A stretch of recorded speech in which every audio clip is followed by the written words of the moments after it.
Welcome to the collector's edition with Car and Classic.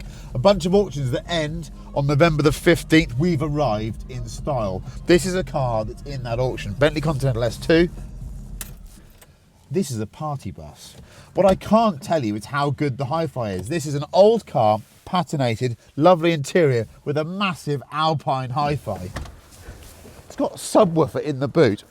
This is the perfect Le Mans Classic tender. I can't tell you how cool it is. Oh, it's nuts. Might be the coolest car in the whole auction. Lots of life in the paintwork, no one cares. A sort of DIY racing stripe down the side in green. I am in love. I don't know what it's going to go for, but I might be bidding on this. It is fabulous. Well, Chris, the steering wheel's even on the right side. I know. Look, before I get distracted, in here. What a thing. Yeah, One of the best looking saloon car shapes ever made. Absolutely iconic. Only 49 of those in left-hand drive. Really? Yep. Is that because Johnny Foreigner didn't like them? Is it really? Because I presume there are, hundreds right-hand drive, are there? There were hundreds. Were there? Yeah. Right, okay, where do we start? Let's start with the very pretty green Aston Martin. It's a stunning thing. That's a DB6? It's a DB6, sage green, brilliant, iconic Aston Martin colour this. Yeah. Obviously being a Volante, one of the rare examples. I do love these. A DB6 gets a hard time for being a bit long and ungainly, doesn't it? I like them. I think they're pretty. I know it's long, but look at the seating. You've got proper pub capacity here. You've got, you and your mates, two in the back, off you go, wobble down the lane. Famous ownership? Yeah, Jules Holland owned this. Did he? Real car guy and real car. That's beautiful. That is beautiful. However, that is, DB4 is prettier, isn't it? It's daintier. It's slightly shorter. People like them for being slightly shorter. This is a Series 5, so this is one of the later examples before they came in to the DB5. But this car is absolutely beautifully restored. Yeah, this looks, as they say, an Alan Minter, to use a Sprinter connotation. This is gorgeous. Oh lordy, yeah, that's a lovely car. Now, I know the world is arguably moving away from this stuff a bit. Yeah. It just makes it look really good value, doesn't it? Suddenly everything in this room to me looks value. You're saying to yourself, I wouldn't have thought of one of those, but at that money... Something to consider. And for me, the one that absolutely leaps out at me is this Lynx XKSS. Yeah. I don't care about replicas, I don't care about being snooty about things. Look at the shape, look at this, what it would cost you compared to what a real one would be, and it's all aluminium. Yeah. It's even got RW on the number plate. Absolutely. This is my kind of blag. This is my kind of blag. And you talk about the real deal being somewhere between 8 and 10 million pounds. I know. This is one of 9 cars that Lynx ever made. So it really is a fantastic thing. This is a, £250,000 car? Yeah. This or a GT3 Touring? I'm taking it's this. Hard. It's hard, I'm taking isn't this. It? I'd pay that for the clock faces. That's the best looking clock pack ever in a car, I think. Yeah. Maybe 250 GTO, but that for me, that gear lever that's just canted forwards and just always seems to snick perfectly. And the sound as well, it's phenomenal. I know you can't pretend you're Steve McQueen on Mulholland Drive, but you could be like, I don't know, Steve McQueen on the A470, couldn't you, in Wales, if you were lucky. This is really, really beautiful. There's a little bit of life in the bodywork, but that almost makes it more original to me. It adds to it. Yeah. Makes it feel far more real. Ivor the engine here, Yep. you need to talk me around this, because this has got a story, you know all about it, and it is fascinating. You've got 90 seconds to tell me about this car. Okay, go. So here we go. Go. So it's got a 6.5 litre Bentley engine in it. Yeah. The dashboard Yeah. is 4 bits of copper Yeah. that have been put together off the last time HMS Victory was recoppered. In So 1880. In 1888, I believe that is. How unbelievable is that? The pedals say Supermarine, explain that. Straight off a Spitfire. As you would. Yeah. This is off a Hawker.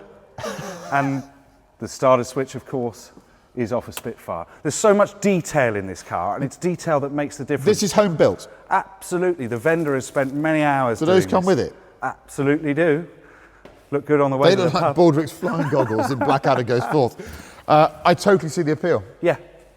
This is the ultimate pub car. Everything here is a pub car, really, isn't it? But this really is the statement pub car. But the joy with this, of course, is it's got a synchromesh gearbox, so nice and easy to drive. Yeah.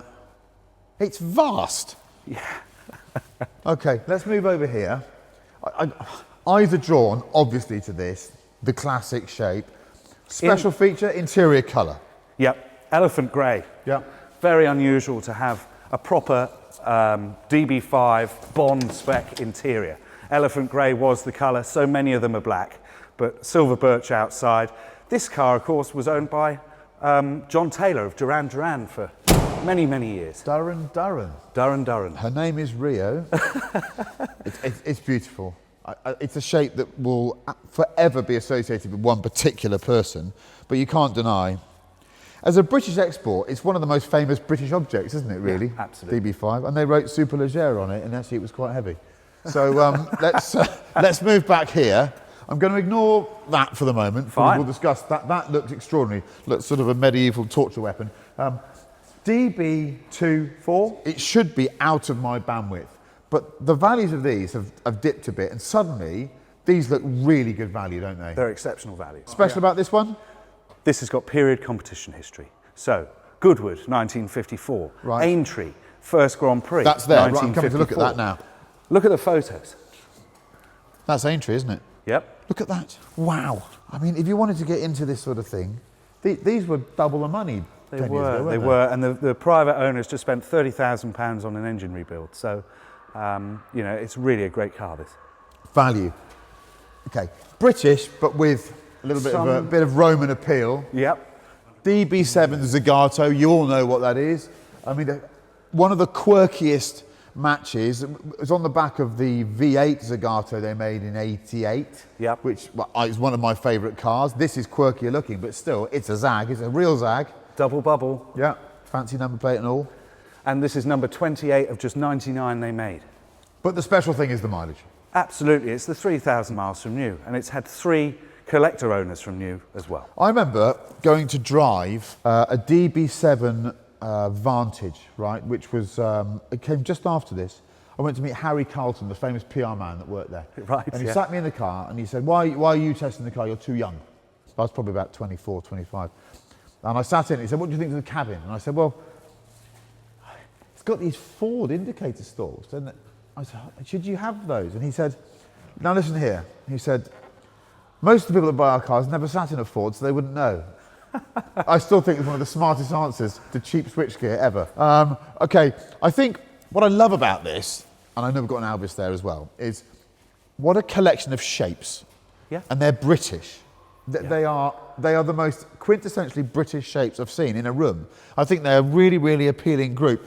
There's something American back here. Yeah. What is this? This is designed by 2 guys from the Indianapolis Hall of Fame. Yeah. Lots of original features, and it's a McDowell Myron Stevens. This is a 4-port engine in it.